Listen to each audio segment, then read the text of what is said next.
नमस्कार, आप देख रहे हैं स्वामी न्यूज और मैं हूं राजीव शर्मा। आइए देखते हैं लंच टाइम बुलेटिन में अभी तक की खास और अहम खबरें। लगातार शहर में चोरी की वारदातें सामने आ रही हैं। इसी कड़ी में देर रात पुरानी मंडी क्षेत्र में चोरों द्वारा चोरी का प्रयास किया गया, लेकिन क्षेत्रवासियों के जागने पर चोर को पकड़ लिया गया।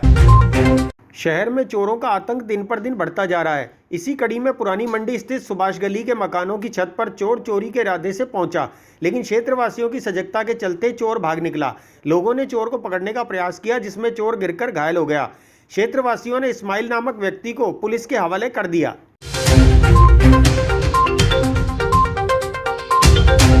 रात को करीबन थोड़ी देर पहले 11 बजे के आसपास हमें आवाज़ आई कि छतों पे कुछ आवाज़, कोई चढ़ने की आवाज़ आई। तो हमने जाके ऊपर वहाँ पर चेक किया तो देखा कि कोई चोर ऊपर चढ़ा है, और पीछे ये होटल वालों ने भी कहा कि भैया कोई ऊपर छतों पे चढ़ा है। वहाँ पर हमने देखा तो मसूदा की हवेली से कूद के रामद्वारा है वहाँ पर ऊपर छतों पे वहाँ पर छुपा हुआ था। फिर उसको हम पकड़ने भागे तो छतों से नीचे कूदने लगा। वहाँ पर एक डोरी थी, उसके नीचे से कूद गया तो उसके हाथों पे चोट भी आई। फिर हमने उसको पकड़ के यहाँ पर मदारगढ़ पुलिस थाना लेके आए। ये कि ऐसी वारदातें बार बार हुई जा रही है और पुलिस प्रशासन को ध्यान रखना चाहिए कि और लोगों को भी सजग रहना, लोगों को भी सतर्क रहना चाहिए इन चीज़ों के बारे में। जैसे हम सतर्क रहते हैं, आज हमने चोर को पकड़ा तो कोई बढ़िया है कि इसने कोई बड़ी वारदात नहीं की, नहीं तो बहुत बड़ी वारदात कर सकते हैं। जैसा कि देखा गया ये चोर जब हमारे कोई भाई ऊपर घूम रहे थे छत पे, तो पता पड़ा कोई ऊपर आया है। जब पता पड़ा कि वो गए तो देखा तो कुछ अजीब सा लगा उन्हें कि कोई चोर जैसा ही लगा। जब उसका पीछा किया तो इधर उधर वो छतों पे कूदने लगा, और वो नला बाजार होते हुए कोई बिल्डिंग के ऊपर से, सूनी बिल्डिंग के ऊपर से उस छत पे आया है। जब हम उसके पीछे भागे तो वो इधर उधर भाग रहा था, छतों से उछल रहा था। तो जब हमने देखा कि वो किसी और छत से हमें दिखा दूर से, तो हम उसके पीछे भागे और उसको पकड़ा, और पकड़ के सीधे चौकी लाए। और सिग्मा की टीम भी समय पे आ गई, सीआई साहब भी समय पे आ गए, और हमने इसके खिलाफ रिपोर्ट दी है। और ऐसी वारदात रोकने के लिए हम मांग करते हैं एसपी साहब, सीआई साहब से कि ऐसे चोरों के खिलाफ सख्त से सख्त कार्रवाई करें। शहर में एक और नया सेल्फी पॉइंट जल्दी तैयार होने जा रहा है। इस खबर को स्वामी न्यूज के लाइव कार्यक्रम के माध्यम से दिखाया गया।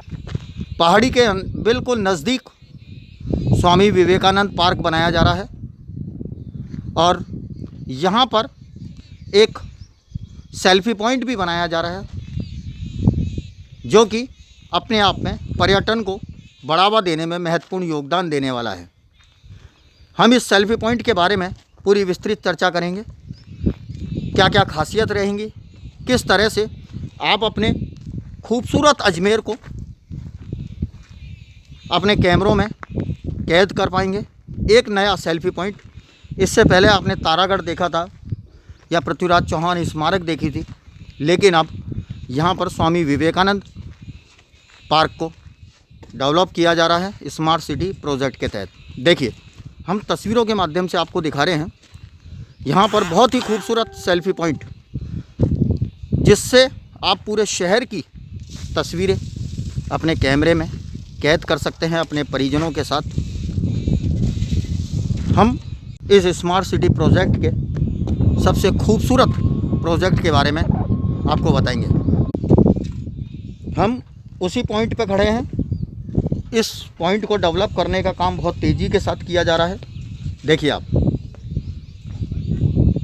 आपके खूबसूरत शहर अजमेर, और ये सेल्फी पॉइंट यहाँ पर तैयार किया जा रहा है। बहुत तेज़ी से काम किया जा रहा है। स्मार्ट सिटी प्रोजेक्ट का सबसे महत्वपूर्ण प्रोजेक्ट है ये, क्योंकि देखिए, स्मार्ट सिटी प्रोजेक्ट है तो अजमेर शहर को स्मार्ट कैसे बनाया जाए, उसको लेकर ये यहाँ पर सेल्फी पॉइंट बनाए गए हैं। अजमेर कोटड़ा क्षेत्र में 2.55 करोड़ की लागत से स्वामी विवेकानंद पार्क डेवलप किया जा रहा है। इस पार्क में पहले ही से एडीए ने बाउंड्री वॉल बना रखी थी। इसका पूरा क्षेत्रफल को हमने समतल करके, और इसके बाद 6000 वर्ग मीटर क्षेत्रफल है। इसमें सभी प्रकार के साधनों का, खासकर क्योंकि ये पहाड़ी पर स्थित है, शांति के अत्यधिक है। आसपास बहुत ज़्यादा वातावरण, सुलभ वातावरण अवेलेबल है। अतः योगा के लिए एक सबसे बढ़िया एक सेंटर बनाया गया है। यहाँ पर युवाओं के लिए सेल्फी पॉइंट्स बनाए गए हैं।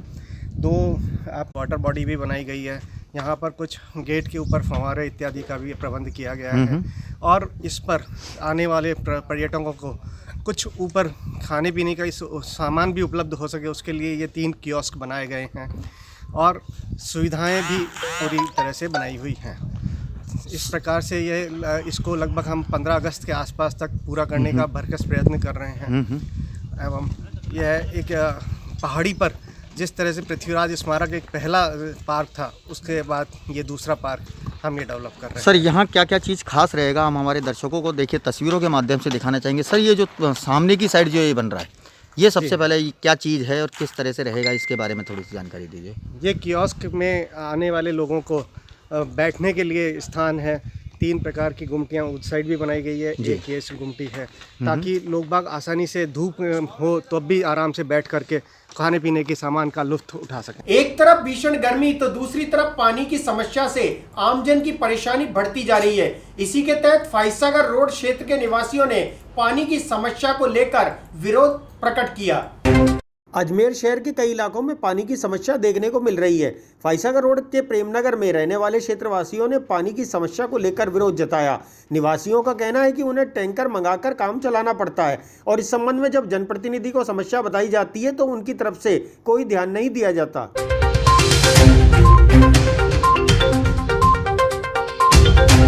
ये भैया फाइसागर रोड प्रेमनगर गली नंबर 5 का क्षेत्र है। यहाँ पर क्या है, पाइपलाइन पूरी नहीं कंप्लीट हुई हुई है। जो कंप्लीट थी उसको अभी विगत जो सीवरेज लाइन डली थी उसमें क्षतिग्रस्त कर दिया गया था।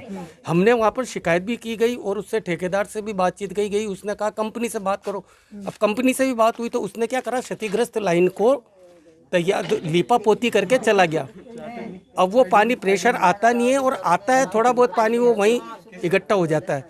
इससे संबंधित कई बार शिकायतें भी दर्ज हुई है, लेकिन अभी तक परिणाम कुछ भी नहीं निकला है। जिसके चलते क्या हो रहा है कि यहाँ के क्षेत्र की माताएं बहनाएं सारे ही परेशान हो रहे हैं हम।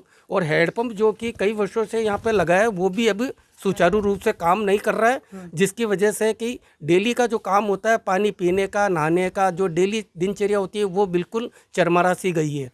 यदि अब भी प्रशासन अगर और जलदाय विभाग ध्यान नहीं देता है तो हमें दुखी होकर, विवश होकर वहाँ पर आमरण अनशन करना पड़ेगा या फिर मटके फोड़ने पड़ेंगे। जो भी हमारे में है वो हम करेंगे, अन्यथा हमारी मांगों को शीघ्र से शीघ्र सुचारू रूप से व्यवस्थित करके। तो काफ़ी लोग रहते हैं। सर पार्षद आते कहाँ हैं, ये देखो ना आप। पार्षद और मंत्री तो सर 5 साल में एक बार आते हैं। उनको वोटों से मतलब है, उनको पब्लिक से मतलब नहीं है, वोटों से मतलब है उनको। तो ये वार्ड नंबर 3-5 है सर। अगर है फाइसागर रोड गली नंबर 5 है और पानी नहीं आ रहा है बिल्कुल। 4-4 दिन से पानी देते हैं, 1 घंटे, आधा घंटा, पौन घंटा आता है, वो भी तुर वो भी प्रेशर नहीं। कैसे भरे पानी? हैंडपम्प भी सारे खराब पड़े हैं हमारे, तो हैंडपम्प भी नहीं है चालू, जो उसी से काम चला है। इतनी परेशानी हो रही है, थोड़ा बहुत तो ध्यान दे ना। फिर कितना परेशानी होता है, 1 महीने से ऊपर हो गया हमारे को। कितनी बार जाए हो, कितनी बार जाके आ गए, लेकिन किसी की सुनाई नहीं होता है। तो ये लाइन यहाँ तक हो गए और पानी फूल आवे बस। पानी की समस्या आए दिन बिल्कुल बेकार रहती है। पानी नल पूरा आता नहीं है। हैंडपम्प की 4 रोजे का हालत खराब है। वहाँ कंप्लेंट कर दी, कोई आया नहीं, ना कुछ गया। 2-3 आदमी गिरिराज सिंह जी गए, 1 आदमी और गया, कोई सुनाई नहीं होती है। रोटी ले जाते हैं, उसके बाद को आके देखता भी नहीं क्या हालत जनता का। पानी की समझ बहुत कम पानी आता है। पीने को पानी पूरा भर ले आदमी, वही करने में है क्या है, नहाएगा तो कहाँ, और कोई कपड़े धोना कहीं नहीं, पानी है ही नहीं, कहाँ जाएगा। स्कूल व्याख्याता भर्ती 2018 के जीव विज्ञान परिणाम जारी करने की और पिकअप लिस्ट जारी करने की मांग को लेकर एकीकृत महासंघ ने राजस्थान लोकसभा अध्यक्ष के नाम ज्ञापन सौंपा। जो विद्यार्थी हैं वो अपनी विभिन्न मांगों को लेकर आज आरपीएससी के बाहर ये तख्तियां लेकर प्रदर्शन कर रहे हैं। पूर्व में भी लगभग इनके द्वारा कई बार जो है प्रदर्शन किया गया है, कई बार धरने प्रदर्शन किए गए हैं। उच्च अधिकारियों को भी इस चीज़ से अवगत कराया गया है, लेकिन इन लोगों की कोई किसी भी तरह की सुनने वाला नहीं है। पहले भी जो है भूख हड़ताल पर ये लोग बैठ चुके हैं, आमरण अनशन पर बैठ चुके हैं, कई प्रकार के जो है प्रदर्शन ये लोग कर चुके हैं। उसके बाद भी जो है इनकी कोई सुनने वाला नहीं है। आज थक हार के और पूरे राजस्थान से अलग अलग जगहों से, बाड़मेर, जैसलमेर, बीकानेर, नागौर, कोटा, अलग अलग जगहों से जो है आज वरिष्ठ अध्यापक भर्ती 2018 जो रुकी हुई है उनकी मांगों को लेकर आज आरपीएससी के बाहर। वरिष्ठ अध्यापक भर्ती 2018 की जो 621 पदों पर पिकअप लिस्ट जारी होनी थी, उस संबंध में आज हमने सांकेतिक प्रदर्शन किया और ज्ञापन सौंपा है।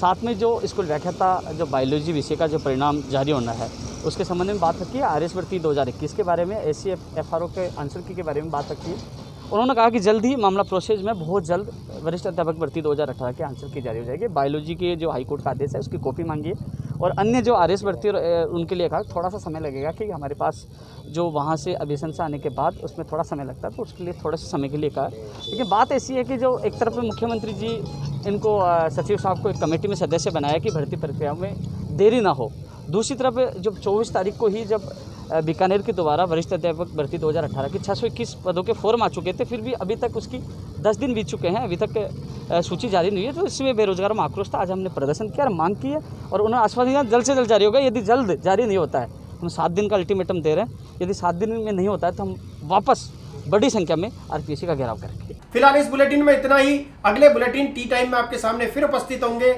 मुझे दीजिए इजाजत। देखते रहिए स्वामी न्यूज। जय हिंद, जय भारत।